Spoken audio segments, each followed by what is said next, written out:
देखिए अगला हम लोग का टॉपिक शुरू होता है शब्द किसे कहते हैं।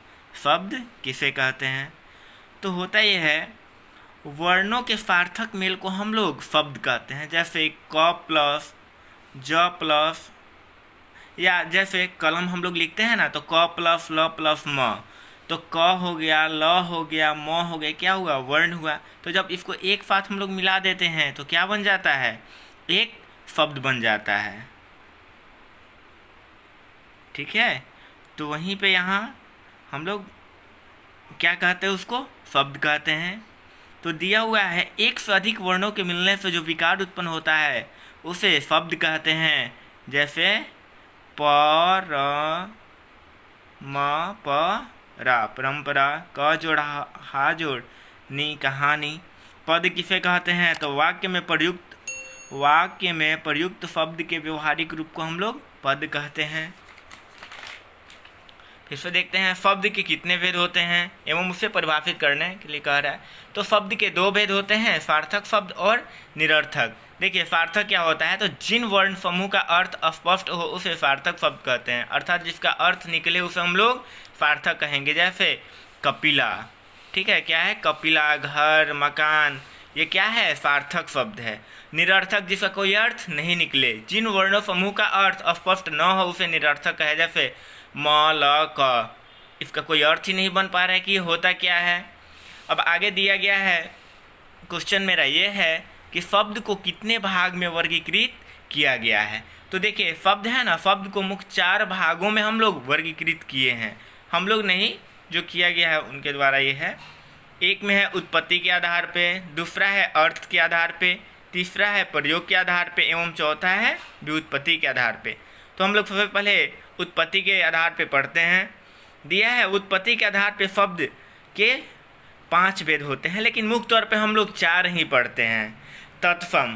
तत्सम दिया हुआ है संस्कृत के वैसे शब्द जो मूलतः हिंदी में भी प्रयुक्त होते हैं, अर्थात हिंदी में संस्कृत के मूल शब्द को हम लोग तत्सम कहते हैं। जैसे पुष्प, पुष्प क्या है, एक संस्कृत शब्द है। अग्नि क्या है, संस्कृत शब्द है। गृह क्या है, संस्कृत शब्द है, लेकिन इसके इस्तेमाल हम लोग हिंदी में भी करते हैं।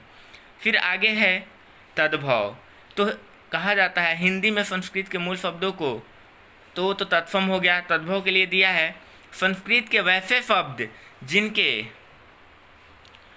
जिनके अमृत रूप का प्रयोग हिंदी में किया जाता है उसे तद्भव कहते हैं। जैसे पुष्प से फूल का बोध होता है, कपूर से कर्पूर का बोध होता है, इत्यादि। अगला है देशज, तो वैसे शब्द जिनका उत्पत्ति हमारे देश में हुआ हो उसे हम लोग देशज कहते हैं, अर्थात जिसका जन्म देश में हुआ है उसे देशज कहते हैं। जैसे लोटा, डिबिया, फुनगी, तेंदुआ, ये सब क्या हो जाता है, देशज होता है। विदेशज, तो वैसे शब्द जिनकी उत्पत्ति विदेश में हुआ हो उसे विदेशज कहते हैं। जैसे अंग्रेजी, हॉस्पिटल, टेबल इत्यादि। अरबी, फारसी, उर्दू, ये सब शब्द क्या हो जाता है, विदेशज हो जाता है। सॉरी, उर्दू नहीं है।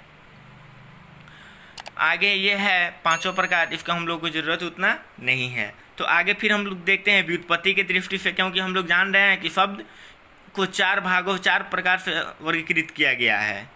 तो अगला हम लोग का शुरू होता है व्युत्पत्ति के दृष्टि से शब्द के कितने भेद होते हैं।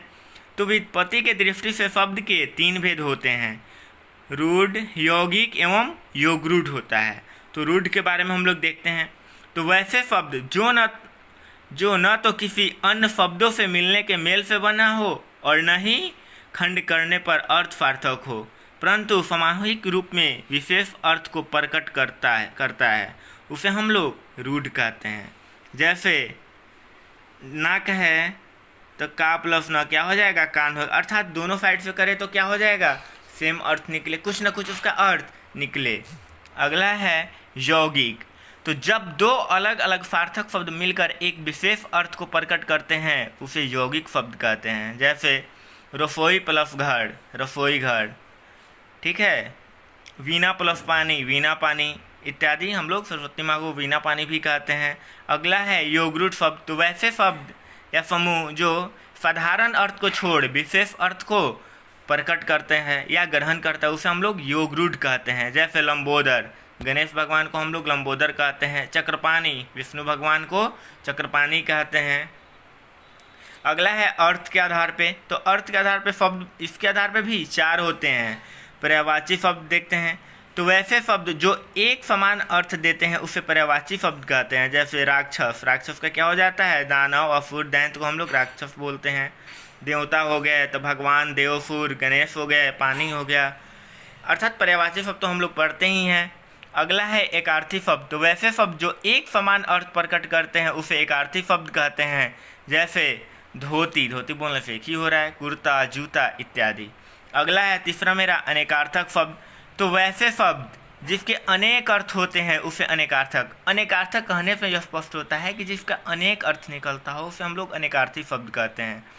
जैसे दिशा, विशेष, जवाब। अब एक चीज़ के लिए तो हम लोग इसका इस्तेमाल करते नहीं हैं, अनेक चीज़ों के लिए करते हैं। अगला है विलोम शब्द। तो वैसे शब्द जो एक दूसरे का उल्टा अर्थ देता है उसे हम लोग विलोम कहते हैं। जैसे पाप का पुण्य, सत्य का असत्य, धनी का निर्धन। अगला है विकारी शब्द। तो जिन शब्दों के रूप में प्रयोगानुसार कुछ परिवर्तन आ जाए उसे विकारी शब्द कहते हैं। ठीक है, जैसे लिंग, जैसे लड़का खेल रहा है तो लड़का क्या हो गया? पुल्लिंग हो गया। वहीं पे लड़की खेल रही है तो लड़की क्या हो गई? स्त्रीलिंग हो गया। वचन हो गया यहाँ पे। उसके बाद है अविकारी शब्द।